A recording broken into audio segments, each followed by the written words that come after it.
Bonjour à tous, bienvenue dans ce nouveau tuto théorique de basse. Donc aujourd'hui, on va apprendre à retrouver toutes les notes sur la basse. C'est un point très important, un petit peu théorique, mais il faut vraiment passer par là, effectivement, pour sortir un petit peu, vous savez, du carcan de j'apprends par cœur tout ce que je sais faire, je l'ai appris par cœur sur des tablatures. Voilà. Alors, c'est une bonne école, hein, ça, on ne remet pas ça en question, effectivement. Apprendre des lignes de basse, c'est quand même apprendre en général des belles figures, donc c'est déjà progresser techniquement, hein, voilà. Mais des fois sans forcément comprendre vraiment bien ce qu'on fait. Alors là, on va pas aller trop loin en harmonie, hein, on n'est pas sur un cours comme la quinte ou la tierce pour s'expliquer un petit peu le rôle des notes, des intervalles. Là, c'est vraiment pour essayer de devenir un petit peu autonome, plus facile pour effectivement tous ceux d'entre vous qui ont déjà fait de la guitare, hein, les maïs-guitaristes qui se mettent à la basse, ou donc voilà, pas forcément maïs-guitaristes, mais les guitaristes qui se mettent à la basse, en général, ont déjà des notions. Effectivement, des notions donc pour savoir nommer les notes. Hein. Alors des fois, ça demande une petite réflexion, on prend une note, puis on se dit « Ah oui, attends ». Voilà, l'essentiel, c'est de savoir les nommer. Plus on va s'exercer à ça, hein, donc par la lecture, hein, quand on se prend d'un coup des enchaînements d'accords qu'on n'a jamais vus, effectivement, là, ça force vraiment la déduction, la réflexion, donc il va falloir retrouver ces notes, et ça force aussi donc ce réflexe de lecture, hein, d'arriver à reconnaître. Alors voilà, au début, vous allez voir, c'est un petit peu difficile, voire ça paraît même dans des tempos lents, ça paraît un petit peu violent, comme ça, on est là, waouh, vite, je vais être en retard. Mais à force de toujours passer par les mêmes notes, vous allez voir que on prend donc des réflexes de lecture et on va de plus en plus vite en fait en reconnaissance de notes. Dans cette vidéo, on va observer déjà un schéma, carrément le schéma d'un clavier, vous allez voir, parce que c'est une bonne façon de s'expliquer l'ordre des notes, déjà, dans notre système tonal, hein, c'est-à-dire vraiment l'ordre des notes, mais aussi tout ce qui compose la gamme, c'est-à-dire en fait combien il y a de demi-tons, est-ce qu'il y a un demi-ton à chaque fois entre chaque note. Voilà, premier point. Ensuite, on observera un deuxième schéma, c'est un peu la même chose, c'est toujours l'ordre des notes avec donc la liste ordonnée de tous les demi-tons, mais sur le manche d'une basse. Voilà, donc ça va nous éclairer aussi, on va aller de confirmation en confirmation d'ailleurs. Et donc, en fin de tuto, là je vous proposerai carrément un exercice de lecture.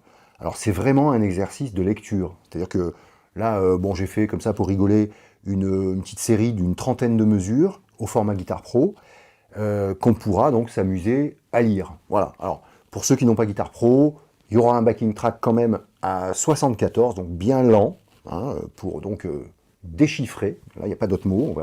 Alors nous, on jouera, bon, je vous expliquerai ça tout à l'heure, mais en gros, on jouera des croches dans chaque mesure, donc on jouera 8 attaques par mesure, en essayant par contre de jamais être en retard, hein, et jamais se tromper de note, bien sûr.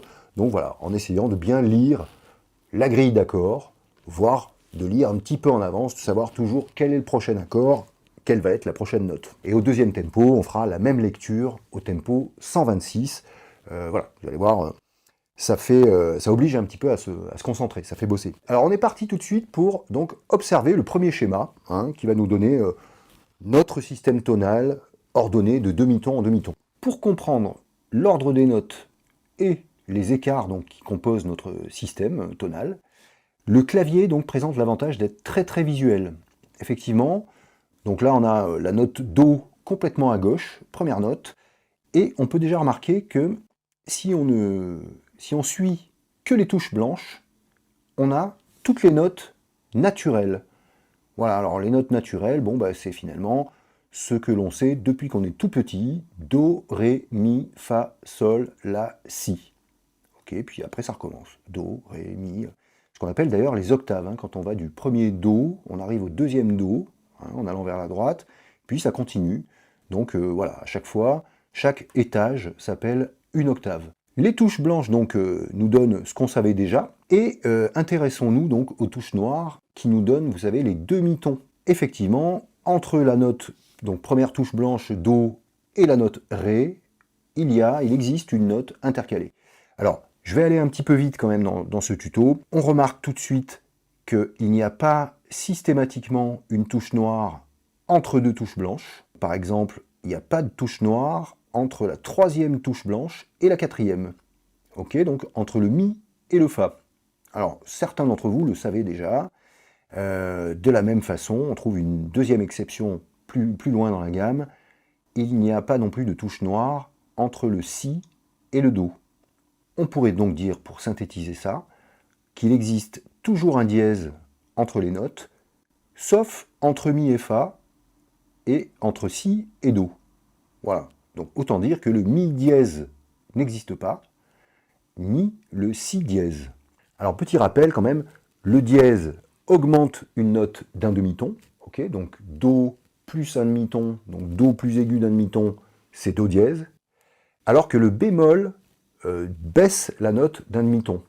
Donc ré moins un demi-ton, donc ré plus bas d'un demi-ton donne ré bémol. Ce ré bémol donc finalement peut s'appeler à la fois ré bémol et à la fois do dièse. Hein, là il s'agit sur le schéma de la première touche noire en partant de la gauche. On peut le nommer de deux façons, on peut l'appeler do dièse ou ré bémol. En regardant ce schéma de clavier, on a appris l'ordre des notes à partir de do. On a vu aussi les deux exceptions, donc quand est-ce qu'il n'existait pas de dièse. Alors en regardant maintenant le deuxième schéma, le manche d'une basse, on va constater que c'est toujours le même ordre de notes, mais effectivement on ne commence pas par la note do. Là on va commencer par la note de notre corde à vide. Si on parle de la corde du haut, hein, donc la corde de mi grave, effectivement c'est la note la plus grave, donc quand on la joue à vide, en case 0, hein, on ne l'appuie pas, c'est la fréquence la plus grave de la basse. Donc c'est vraiment, voilà, sur la première corde grave, en corde à vide, c'est bien un mi, cette note. Voilà. Donc vous vous doutez que si on appuie la première case, finalement on augmente ce mi d'un demi-ton. Ok, hein, donc là on ne peut plus penser tellement au clavier, on garde juste par rapport au clavier l'ordre des notes. Donc tout à l'heure on avait bien vu que bon, bah, c'était un cycle infini comme ça, do, ré, mi, fa, sol, la, si, do, ré, mi. Et donc si on connaît bien l'ordre des notes, on sait qu'après mi, on arrive en fa, puis sol, etc. Alors si je joue la première case de l'accord de mi, j'augmente donc cette fréquence de mi d'un demi-ton. Est-ce que j'obtiens pour autant un mi dièse? Non. Alors, en plus, c'est marqué sur le schéma, donc facile. Donc voilà, donc, vous voyez, ça commence donc par l'exception en question. C'est exactement pareil sur la guitare. Mi augmenté d'un demi-ton. Donc quand j'appuie ma corde de mi en première case, je suis déjà en fa. Voilà, trop important. Et donc l'exception va se retrouver sur la corde de mi également entre les cases 7 et 8. 7 sera donc correspondra à la note si, hein, et donc c'est bien notre deuxième exception, le si dièse n'existant pas, un si augmenté d'un demi-ton donne déjà un do. Voilà. Sinon, pour toutes les autres notes, on aura un dièse entre les notes. Donc voilà, alors si je le prends à partir du fa, première case corde de mi, bon, ben, j'augmente d'un demi-ton, j'arrive en deuxième case, et j'obtiens donc un fa dièse, que l'on pourrait appeler sol bémol. Alors quand on cherche le nom d'une note sur la corde de la, vous vous doutez que là aussi c'est exactement pareil. La fréquence de la corde de la à vide donne bien la note la, donc si j'augmente d'un demi-ton et que je joue ma corde de la en première case, j'ai bien un la dièse, que je peux aussi appeler si bémol. Bon, la dièse pour la première case de la corde de la, puis si pour la deuxième case de corde de la. Et là, donc, est-ce que quand j'augmente mon si, deuxième case corde de la d'un demi-ton, est-ce que j'obtiens un si dièse? Toujours pas. J'arrive donc bien en do. Voilà. Donc, encore une fois, hein, ce sont exactement les mêmes repères que sur une guitare. Voilà, on pourrait s'amuser à faire la corde de ré, la corde de sol, mais franchement, voilà, ce qu'il ne faut pas oublier, c'est bien de partir du nom de la corde. Ok, donc corde de sol à vide donne sol, puis par exemple corde de sol, deuxième case, donne un la, la corde de sol en quatrième case donne un si. Est-ce que la corde de sol en cinquième case donne un si dièse? Non, elle donne un do. Donc c'est bon, vous avez compris. Voilà, alors je reprends la basse, et là on va se reconfirmer deux, trois choses. Donc mon mi grave à vide, je cherche un fa, je sais maintenant que le mi augmenté d'un demi-ton donne un fa.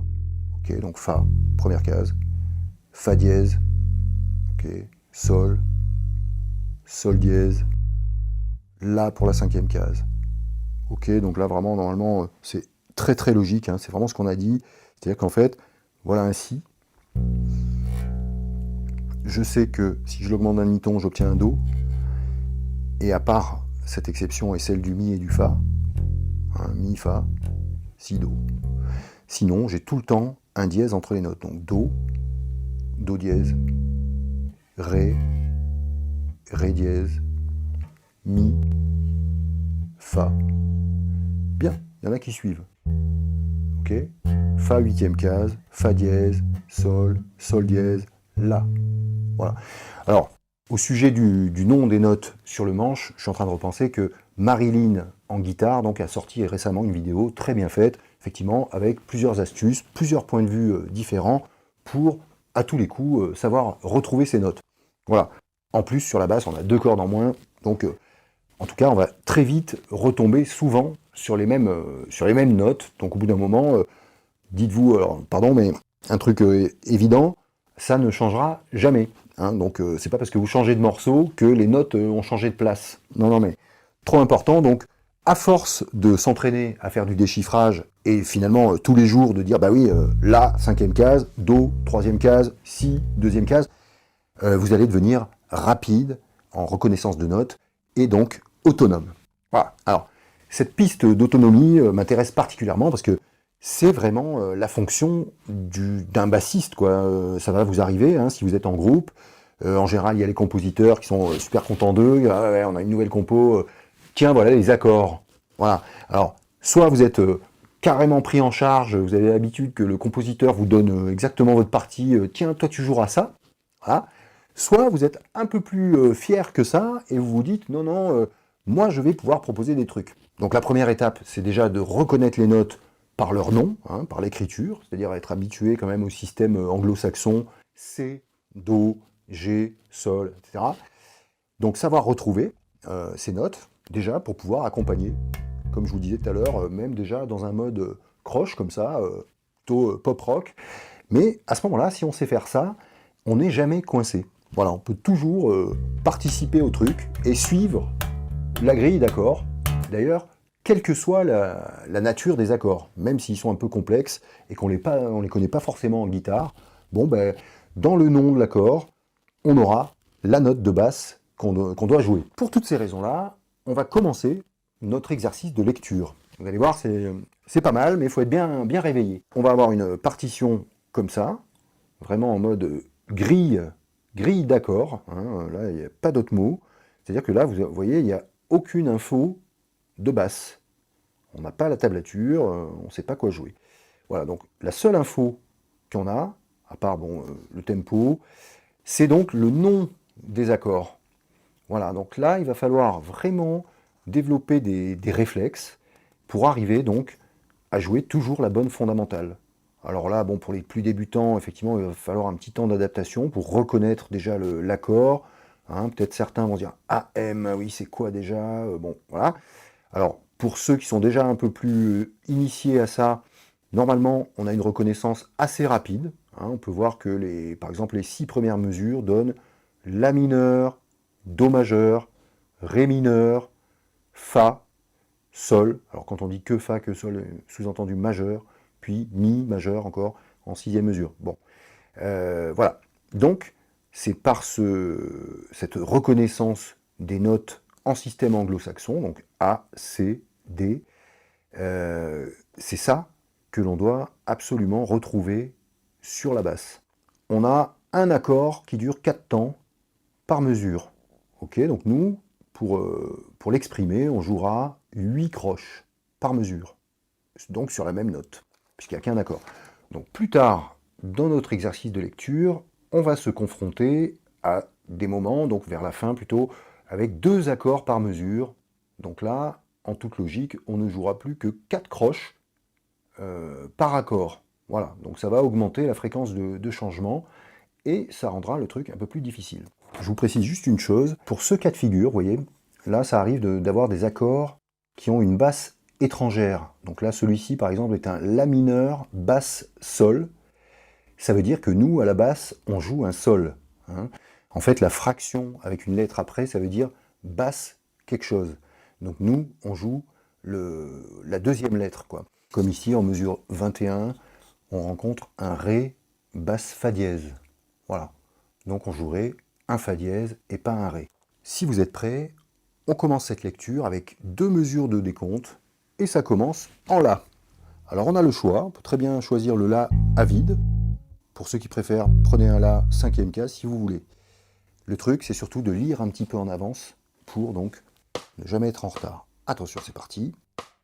1, 2, 3, 4. On croche. Et 3, et 4, et...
Alors ça peut paraître difficile, hein. C'est vrai que quand on l'a jamais fait, prenez votre temps avec ça, mais je vous garantis que ça devient de plus en plus facile. Voilà, donc le but n'est pas du tout d'apprendre par cœur cette grille d'accords. Au contraire, c'est vraiment un entraînement de lecture.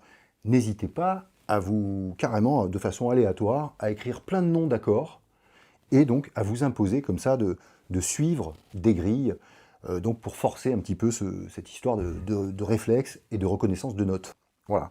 Entraînement au déchiffrage. Si vous êtes prêts, on va attaquer cette lecture au tempo 126. Vous allez voir, ça commence à être beaucoup plus difficile. Toujours 2 mesures de décompte, et on est parti.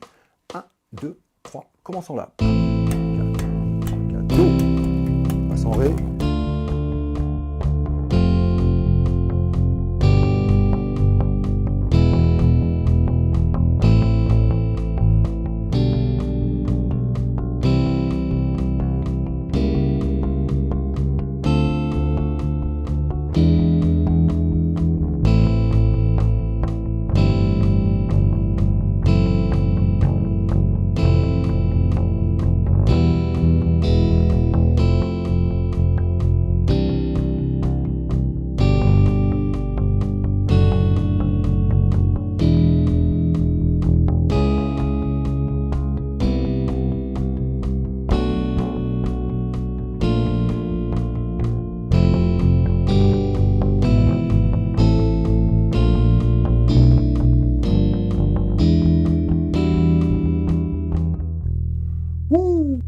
Voilà, donc là, surtout si on ne l'a jamais fait, là aujourd'hui ça doit vous paraître difficile. Bon, à cette vitesse-là, c'est sûr que c'est plus vraiment un tempo de déchiffrage. Mais voilà, c'est pour vous montrer que quand on commence à s'amuser à ça, au déchiffrage, au début on trouve ça impossible, on est tout de suite largué, et je vous garantis que vous allez progresser rapidement avec ça. Voilà, parce que vraiment, encore une fois, les notes ne changeant jamais de place, quand on fait 3 ou 4 fois la même recherche, au bout d'un moment, on commence à avoir vraiment des repères, quoi, des ancrages comme ça, et c'est jamais difficile de trouver une note si on a quelques repères. Hein, par exemple, le Do de la 3e case, ok, le Ré de la 5, le Mi. Donc déjà avec ces 3 repères, si on est à l'aise là-dessus, si je suis certain que ça c'est mon Do, mon Ré et mon Mi, dans les cases 3, 5, 7, je n'aurai aucun mal à trouver le Do dièse, ni le Ré dièse, ni même le Si, qui est juste avant le Do, hein, un demi-ton avant, comme vous savez maintenant. Pareil, pour les repères vraiment fondamentaux de l'accord de Mi, je dirais Fa, Sol, La. Ça c'est pareil, quand c'est vraiment intégré, super intégré, aucun problème donc pour trouver le Fa dièse, le Sol dièse aussi, ok? Et bien sûr, un collab maintenant en Mi, Fa. Voilà. J'espère que ce tuto vous sera utile, et surtout que ça vous donnera envie donc de devenir autonome et de carrément bien comprendre tout ce que vous faites. Si cette vidéo vous a plu, laissez-moi un petit pouce en l'air, ça fait toujours plaisir. Inscrivez-vous à la chaîne My Guitar Bass si ce n'est pas déjà le cas. Et je vous dis à mercredi prochain à 18 h.